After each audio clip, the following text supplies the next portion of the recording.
PM किसान टंका जो माने पाउछंती सेमानंक पई बहुत बड़ खुशी खबर आसिला। वर्तमान समस्ते 20तम किस्ती को अपेक्षा करिछंती। 19तम किस्ती गत फेब्रुआरी 24 तारिख रे रिलीज करा जाइथिला। वर्तमान आपण मानक खाता को 20तम किस्ती आसीबाकू बाकी अछि। तेणु आपण माने समस्ते एही 20तम किस्ती को अपेक्षा करिछंती।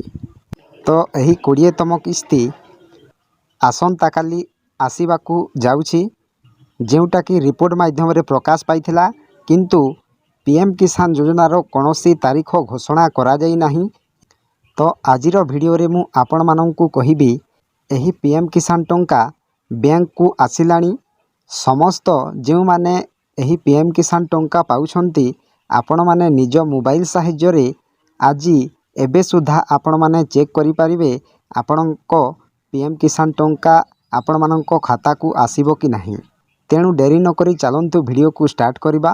वीडियो को स्टार्ट करबा पूर्वरु आपण माननको गोटी अनुरोध, वीडियो को गोटी लाइक करंतु एवं मो चैनल को प्रथमे आसीथिले गोटी सब्सक्राइब करी ऑल नोटिफिकेशन को ऑन करंतु। फलरे एही परी हेल्पफुल नुआ नुआ वीडियो आपण माननको ठारे प्रथमे पहुंचीबो। तेणु डेरी न करी चलंतु वीडियो को स्टार्ट करबा।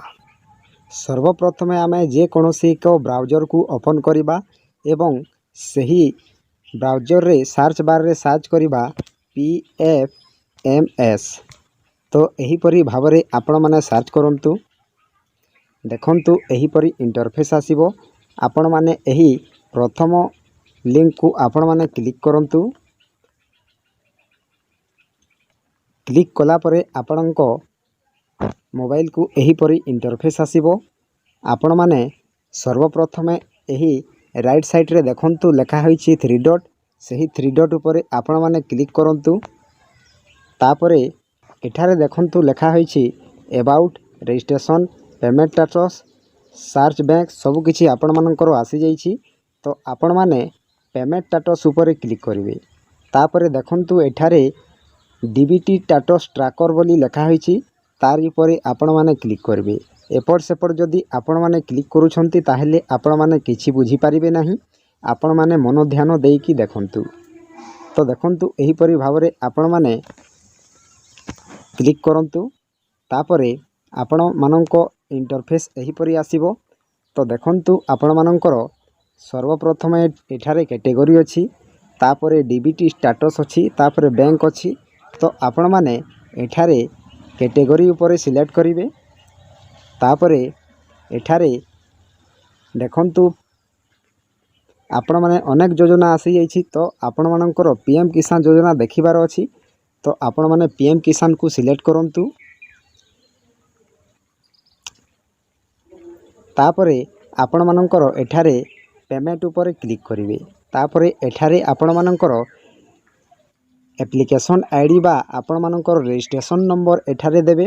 तापरे एठारे देखंतु और एंटर बेनिफिशियरी कोड। यदि आपण माने रजिस्ट्रेशन नंबर पाइबे नहीं ताहेले आपण माने बेनिफिशियरी कोड आपण माने दे पारिबे। तापरे बेनिफिशियरी कोड देला परे आपण माननकू एही परी कैप्चा देखा जिवो। सही कैप्चा को एठारे एंटर करी सर्च ऊपर आपण माने क्लिक करिवे।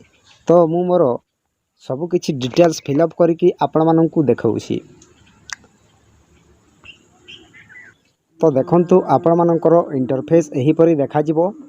तो वर्तमान एठारे आपण मानकर सब किछि पेमेंट जेतोटी किस्ती आपण माने पाइथिले सही किस्ती गुडा को सब किछि डिटेल्स शो करिवो। तो वर्तमान आमे देखिबा एठारे आपण माने 20तम किस्ती आपण मानकर बैंक को आसीछि कि नाही आपण माने निजे चेक करि पारिबे। तो देखंतु वर्तमान मु आपण माननकू लाइव प्रूफ सहित देखैबी। तो देखंतु वैलिडेशन स्टेटस आपण मानकर देखंतु मोर अछि 18 जून 2025 19:25 4 रे देखंतु 19:25 बा 7:25 4 रे आसी जाईछि मोर वैलिडेशन स्टेटस। तापरे रिक्वेस्ट डेट देखंतु एठारे लेखा हिछि जून 18 2025 3:16 PM रे।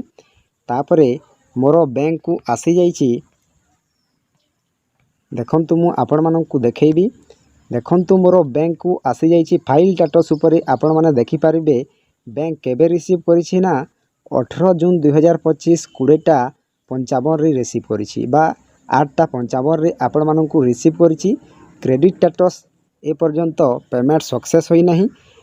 ପେମେଣ୍ଟ ସକ୍ସେସ୍ ହେଲେ ଏଠାରେ ଆପଣମାନଙ୍କର ପେମେଣ୍ଟ ସକ୍ସେସଫୁଲ୍ ଲେଖାଯିବ। ତ ଆପଣମାନଙ୍କର ସେହିଭଳି ଆପଣମାନଙ୍କର ବ୍ୟାଙ୍କକୁ ଆସିଛି କି ନାହିଁ PM କିଷାନ ଯୋଜନା ଟଙ୍କା ଆପଣମାନେ ନିଜ ମୋବାଇଲ ସାହାଯ୍ୟରେ ଚେକ୍ କରିପାରିବେ। ଯଦି ଆପଣମାନଙ୍କର ଆସିଯାଇଛି ତାହେଲେ ନିଶ୍ଚୟ ଆପଣମାନଙ୍କର ଆଉ କିଛି ଦିନ ମଧ୍ୟରେ ଆପଣମାନଙ୍କର ବ୍ୟାଙ୍କ ଖାତାକୁ ଆସିଯିବ। ତେଣୁକରି ଆପଣମାନେ ନିଶ୍ଚିତ ରୁହନ୍ତୁ। ଯଦି ଆପଣମାନଙ୍କର ଆସିନାହିଁ ତାହେଲେ ଆପଣମାନଙ୍କୁ ମିଳିପାରିବ ନାହିଁ। ତ ଏପରି ଭାବରେ ଆପଣମାନେ ଚେକ୍ କରିପାରିବେ। ଭିଡ଼ିଓଟି ଯଦି ଭଲ ଲାଗିଥାଏ ଗୋଟିଏ ଲାଇକ୍ କରନ୍ତୁ ଏବଂ ମୋ ଚ୍ୟାନେଲକୁ ପ୍ରଥମେ ଆସିଥିଲେ ଗୋଟିଏ ସବସ୍କ୍ରାଇବ୍ କରି ଅଲ୍ ନୋଟିଫିକେସନ୍ ଉପରେ କ୍ଲିକ୍ କରନ୍ତୁ। ଫଳରେ ଏହିପରି ହେଲ୍ପଫୁଲ୍ ନୂଆ ନୂଆ ଭିଡ଼ିଓ ଆପଣମାନଙ୍କ ଠାରେ ପ୍ରଥମେ ପହଞ୍ଚିବ। ତ ଭିଡ଼ିଓକୁ ଏଇଠି ଏଣ୍ଡ କରୁଛି। ଜୟ ଜଗନ୍ନାଥ।